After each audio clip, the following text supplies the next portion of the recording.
Well, good evening, everyone. It's good to see you again this evening. And last night we were looking at Ruth and Boaz, and as you remember, they were working on their way towards marriage. And this evening we're going to look at a couple who've been on that road for just a bit longer than Ruth and Boaz were. So we look, first of all, just read a few verses from Genesis chapter 17. Beginning in verse 15, just to set the scene. Genesis 17, verse 15. God said to Abraham, "As for Sarai, your wife, you shall not call her Sarai, but Sarah shall be her name. I will bless her, and moreover, I will give you a son by her. I will bless her, and she shall give rise to nations. Kings of people shall come from her." Then Abraham fell on his face and laughed, and said to himself, "Can a child be born to a man who is 100 years old? Can Sarah, who is 90 years old, bear a child?" And Abraham said to God, "Oh, that Ishmael might live in your sight." Well, they could barely believe it after all they'd been through, after everything that they'd had to learn and unlearn. Finally, here he was. After years of childlessness, here was their son. God had heard their anguish, and it was reflected in their boy's name. His name means God will hear, and he certainly had. And that's why they were so content with Ishmael. Abraham and Sarah were so content with Ishmael. And to see just how important Ishmael is in this whole story of Abraham and Sarah, we need to go back to the beginning of the story. If we go back to Genesis chapter 12 and look at the first 3 verses, here we have God first speaking to Abraham. "Now the Lord said to Abram, 'Go from your country and your kindred and your father's house to the land that I will show you. I will make of you a great nation, and I will bless you and make your name great so that you will be a blessing. I will bless those who bless you, and the one who curses you I will curse, and in you all the families of the earth will be blessed.'" Now, we don't have time to look at all of this. It's a very rich passage, but there's one part of this that I want us to look at in particular, and it's there at the beginning of verse 2, where God says to Abram, "I will make of you a great nation." This is the great promise that I'd like us to concentrate on. Now, throughout his life, Abraham is going to have to learn and unlearn many, many things. And here, in this passage we've just read, Abraham meets up with his major learning adjustment, number 1. For here he learns for the very first time that he's going to become a great nation. And the story of that promise, of how Abraham is going to become a great nation, sometimes we think of it as being fairly straightforward, but actually it's anything but straightforward.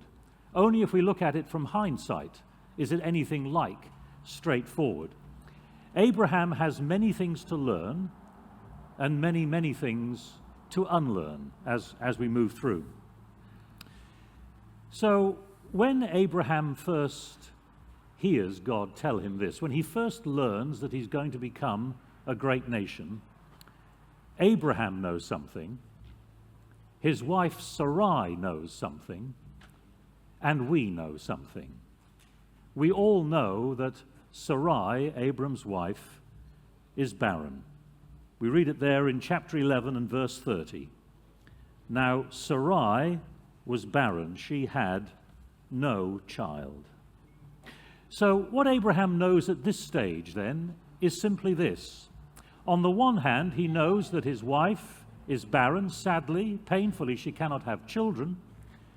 And on the other hand, Abraham is going to become a great nation, and something we should never forget, God has said nothing whatsoever about Sarai having a child. So how in the world then is Abraham going to become a great nation? Or more to the point, how does Abram think he's going to become a great nation? Well, consider this. Notice what God says to him in verse 1. Go from your country, your kindred, and your father's house. Leave them all behind. In other words, leave behind all your relatives. But what does Abram do? Verse 4. So Abram went as the Lord had told him, and Lot went with him. Verse 5. Abram took his wife Sarai and his brother's son Lot. So, says God, leave behind all your relatives. And Abram takes his nephew. Doesn't that strike you as being just a bit odd? Because if your nephew isn't a relative, then who is? So leave behind all your relatives, but he takes his nephew with him. And that is all the more surprising when we realize that Abram left behind his father. If you look at the ages that are given here, at the end of chapter 11, beginning of chapter 12, it's clear that after Abram left, his father lived for another good 60 years. So, God says to Abram, leave your relatives, and he leaves his father, but he takes his nephew. Odd. I wonder what that might suggest. Abram, the man with no child, takes somebody who has no father because he's died. I wonder what that might suggest. Could it be, perhaps, that Abram sees in Lot somebody far more than just a nephew, but somebody more like an adopted son, now that Lot's father has died? Maybe through Lot, the great nation might come. Now, if I had more time, I could establish that fact to everybody's satisfaction. But I'm having mercy on you this evening and keeping it short. All right. So let's move on to the next main episode. And we meet this chapter 15. At the beginning of chapter 15, God comes to Abram again, and they talk about the promise. In verse 4, listen to this. The word of the Lord came to him. He said, this man shall not be your heir. No one but your very own issue shall be your heir. And so here Abram meets up with his major learning adjustment, number 2. God says to him, Abram, about the promise, Abram, have you thought of looking at it this way instead? Because the great nation is not going to come through Lot, clearly. There's a fellow here in these verses called Eliezer of Damascus, and nobody has a clue who he is. Okay, if you think you know, I'd like to know you, because we can make a fortune together. If you think you know who he is. So it's not going to be Lot, it's not going to be Eliezer of Damascus. The news is this. This is what Abraham hears for the first time. Abraham, you've got to father a child. You've got to be the biological father of this child who's going to come. But of course, Sarai cannot be the mother. For as we all know, sadly, Sarai cannot have children, and God has said nothing about Sarai having a child. I can see some of you looking at me saying, you're wrong. No, I'm right. God has said nothing up to this point about Sarai having a child. So, that's clear then. So, then Sarah introduces her husband to her Egyptian slave girl, Hagar, and as they say, the rest is history. Look at the beginning of chapter 16, the first two verses, chapter 16. Now, Sarai, Abram's wife, bore him no children. She had an Egyptian slave girl whose name was Hagar, and Sarai said to Abram, "You see that the Lord has prevented me from bearing children. Go into my slave girl. It may be that I shall obtain children by her." And then if you come right to the end of the chapter, verse 15, we read that, I should have said the important words, at the end of verse 2, and Abram listened to the voice of Sarai. Husbands can obey when they feel like it. Verse 15, and Hagar bore Abram a son, and Abram named his son, whom Hagar bore, Ishmael. And so, there he is, just as the Lord had promised. Abram must father a child, and Abram has fathered a child. I mean, praise the Lord for all his leading in this. Ishmael must be, surely, the child of promise. That's why they name him the Lord will hear, or the Lord has heard, and he certainly has. That's why both Abram and Sarah are so content with Ishmael. So that's clear then. Until God says to Abram, Abram, about the promise, Abram, have you thought maybe of looking at it this way instead? Genesis 17, verse 15, which we read earlier.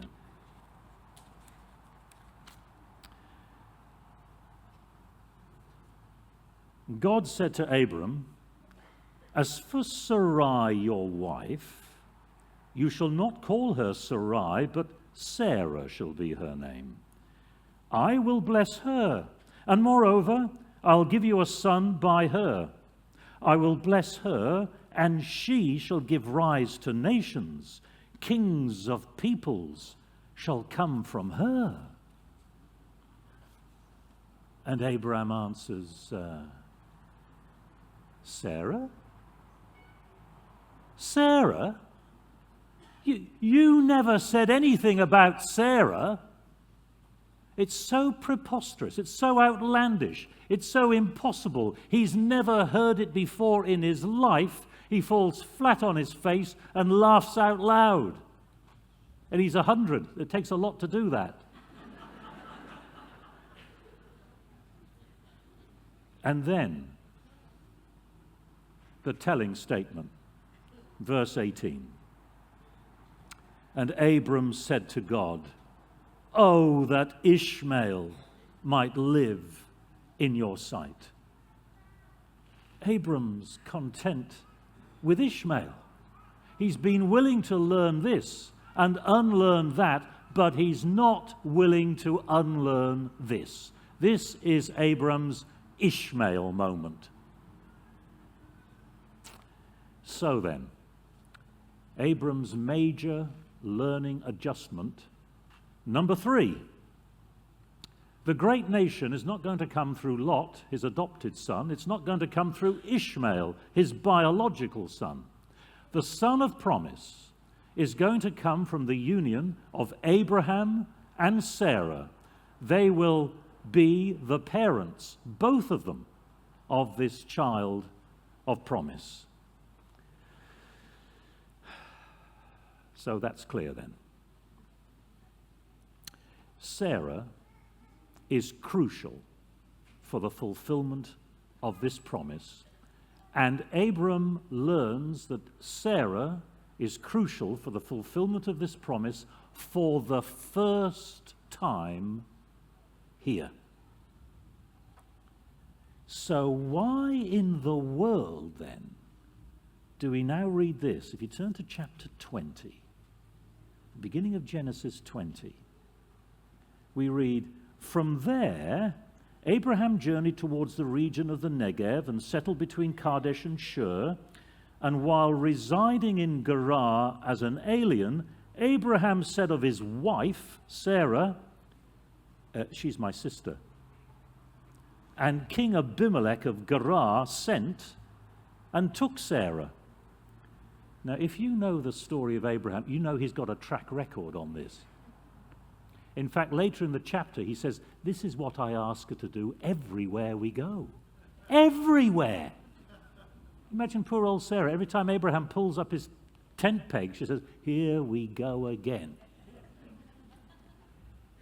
He knows what happens when he passes his wife off as his sister. Foreign kings find her irresistible. So why is he risking losing Sarah when he knows that it's through Sarah that the child of promise is going to come? I mean, doesn't he believe God? Or is it simply that he prefers Ishmael? Oh, that Ishmael might live in your sight, remember.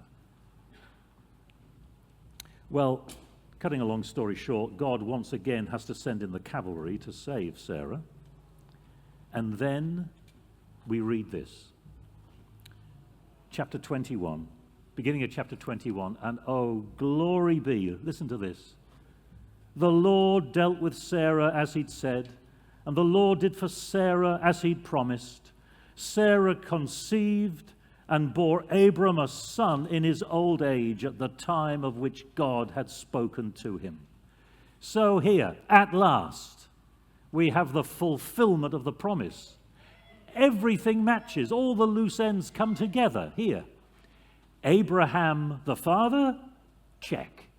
Sarah the mother? Check. A child born to both of them?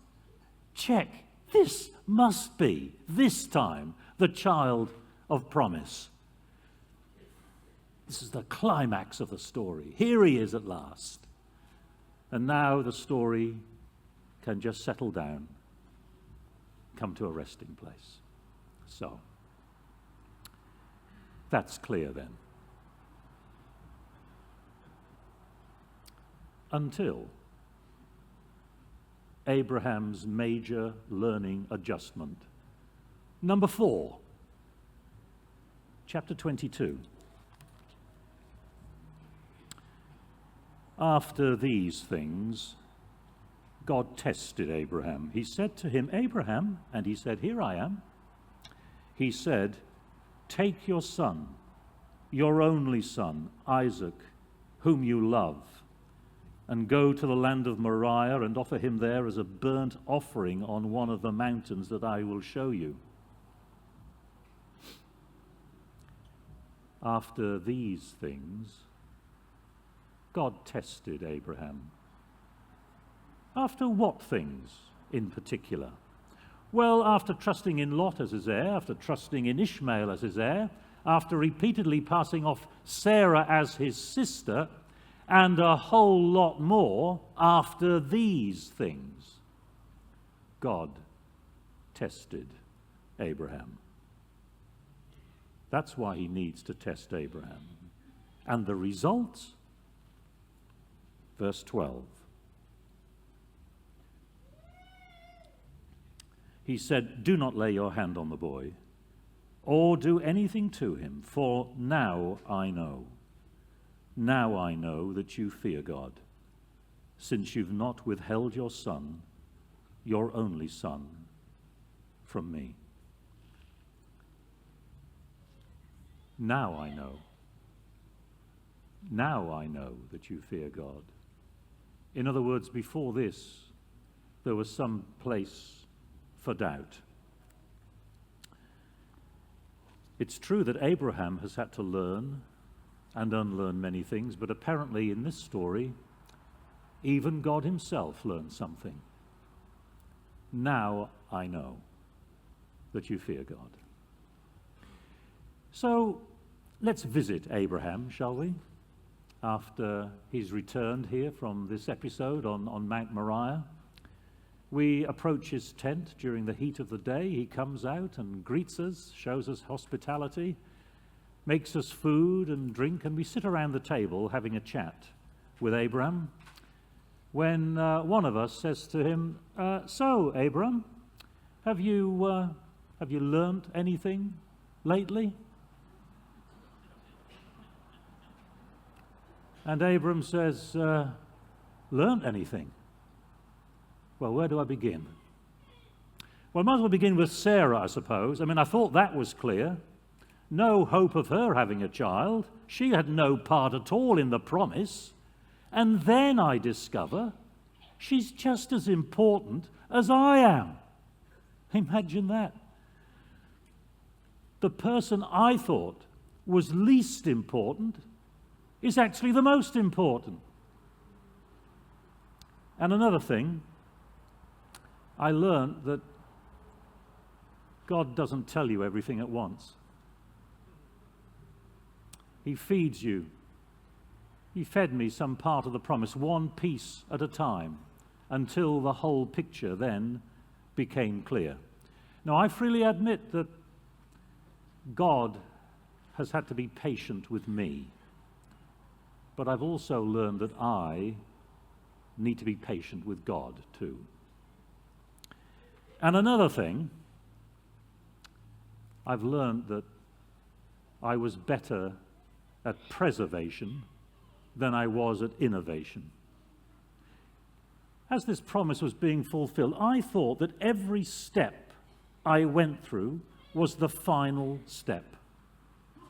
But God had different ideas. That's what I meant when I said, oh, that Ishmael might live in your sight. I wanted to preserve what I had. I was content with what I'd got. But I've now learnt that faith, true faith, has to be creative, willing to push the boundaries, taking risks, moving on with God, not dragging my feet all the time, always looking over my shoulder to the past and saying, that'll do. Embrace the future in faith. But as you know, my problem was that I was content with Ishmael. And listening to Abraham, it might be well to ask ourselves, have there been times when we, as individuals or as a church, have wanted to hang on to Ishmael? Preservation rather than innovation.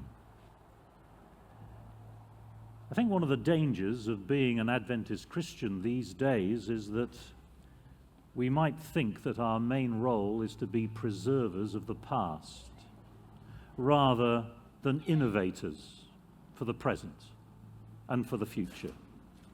That is, if we truly do believe that God still has new light to shine forth from His Word. Unless, of course, we're content with Ishmael. The Tate Gallery in London is one of the premier art galleries in the United Kingdom, and ever since it opened its doors in 1897, it has exhibited the exhibits there in thematic displays. But then in 2013, there was a complete rethink, and the entire gallery was rehung. This time, not thematically, but chronologically. And here's the point. Exactly the same exhibits, but rearranged chronologically. So if you haven't been there for a while and you go to visit, all of the exhibits that you were used to seeing here are now over there. Each exhibit's now in a different context. A whole new story emerges because the whole gallery has been rehung. And this rehanging of the gallery has been referred to by critics as triumphant, gloriously satisfying, unexpectedly beautiful. And it seems to me that in many ways that's what God was doing with Abraham and Sarah and the promise. He was periodically rehanging that promise so they got a new perspective on matters. As if to say, Abraham, look, if you just look at the promise this way, Abraham, I think you'd get a new vision, a new picture of what I'm really working at. My promise hasn't changed, no. That remains the same. But if you consider it from a different point of view and a different angle, I think you'll have a totally new understanding. And my point is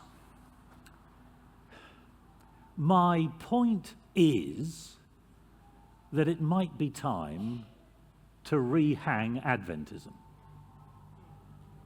So it's more obviously centered on our Lord Jesus Christ. So that people who now never give it a second thought might say, I see what you mean. It's triumphant, isn't it? Gloriously satisfying. Unexpectedly beautiful. And how might we go about rehanging the Adventist gallery? Well, have you thought of maybe doing it this way? Move creation from contentious arguments and rehang it between social responsibility and Christian joy. Move the Sabbath from legal obligation and rehang it between justice and celebration. Move the second coming from dry apocalyptic calculations and rehang it between hope and trust. Move the scriptures from theological controversy and rehang them between imagination and wonder. In other words, learn how to rethink Adventism. As Abraham had to work through many major learning adjustments as he moved towards the fulfillment of God's promise. It might be that we might need to be prepared to go through some major learning adjustments ourselves as we move towards the fulfillment of our promise, the blessed hope. That is, with Abraham, we too might need to learn how not to be content with Ishmael.